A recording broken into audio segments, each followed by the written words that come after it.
The next topic is managing the garbage we produce. In our daily activities, we generate a lot of materials, right, that are thrown away, like kitchen waste, plastic bottles, milk packets, papers, clothes, etc. What happens after we throw away them? So, in the chapter Life Processes, you will learn about enzymes. So, you know a little bit about enzymes, right? So, in that life process chapter, you learn about enzymes. But now I'll explain briefly.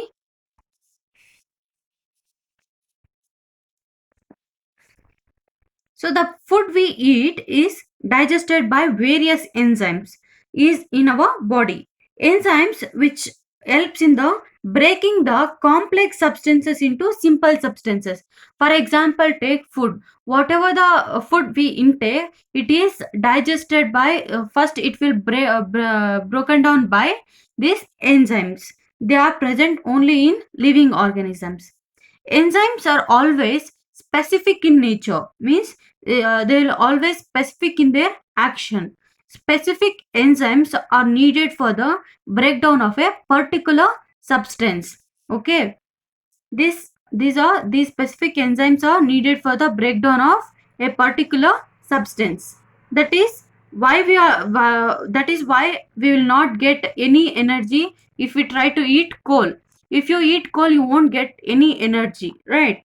Because of this, many human made materials like plastic will not be broken down by any bacteria or fungi,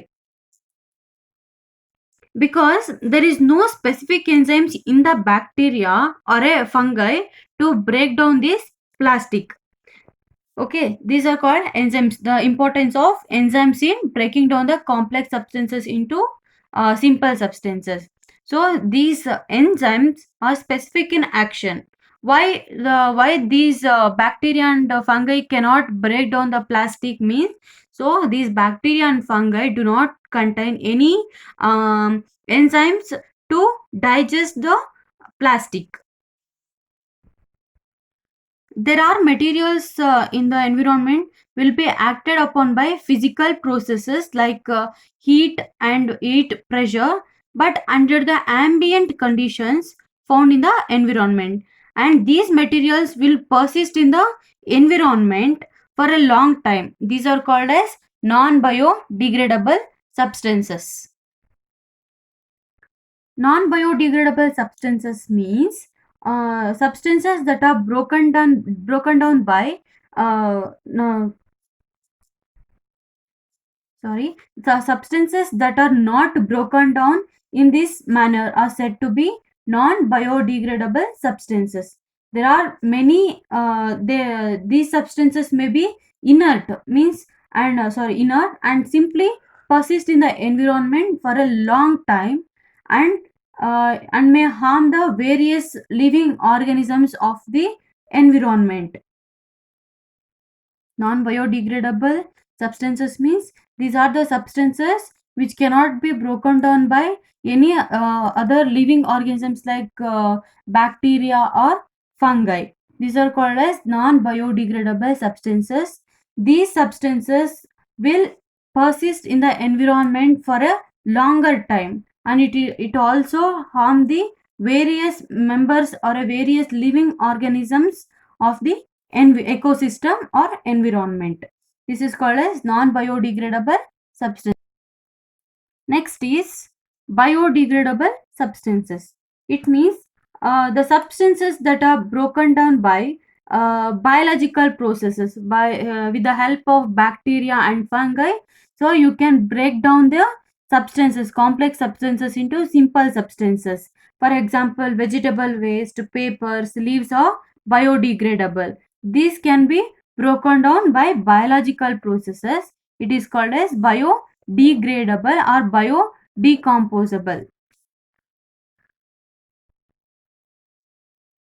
And improvements in our lifestyle have resulted in greater amounts of waste material generations. Now you know what are biodegradable substances and non biodegradable substances. So improvement in our lifestyle have resulted in greater amounts of waste material generations. Changes in attitude also have a role to play.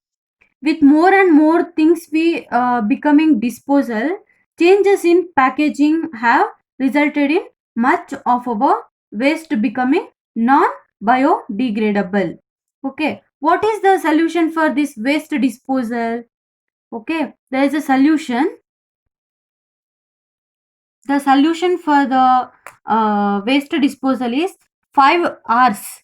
Okay, this is not there in your textbook, but in examination point of view, this is important. Okay, 5 R's. What is this 5 R's? First is refuse, reduce, reuse, repurpose, and recycle. These are the 5 R's to maintain a waste disposal or waste disposal management. Let us know it one by one. First one is refuse. Refuse means you refuse to buy or accept products that can harm you and environment. For example, polythene bags, plastic bags. Okay, you refuse to use polythene bags. Okay, instead of this you can use paper bags. This is refuse. So you refuse polythene bags, and instead of this you can use paper bags. And next one is reduce. What is meant by reduce? So think before purchasing. Buy only necessities. Buy only necessity things. Okay, and next, buy durable product instead of single usage of items. Okay, buy durable products means durable products instead of single use of items. And next one is reuse means slowly replace any single use items with a durable things, durable and reusable water bottles and mugs. And reuse of packaging the materials like drums and bubble wraps, etc. And reuse the shipping containers like boxes and cartons. Next is repurpose.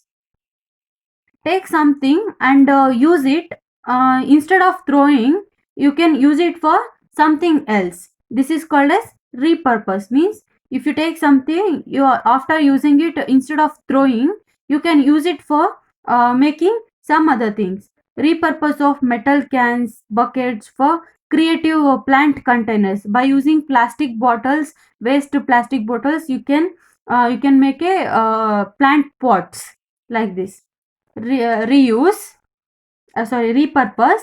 Next is recycle. You all have heard this word recycle. It is almost written in every food product packets, right? Recycle means it is a process of converting waste into reusable material. Okay, converting this waste into reusable materials like glass and beverage containers, newspapers, cardboards, plastics. You can recycle it. These are the 5 R's to manage the garbage we produce. This ends the chapter Our Environment. I hope all of you have understood. Thank you.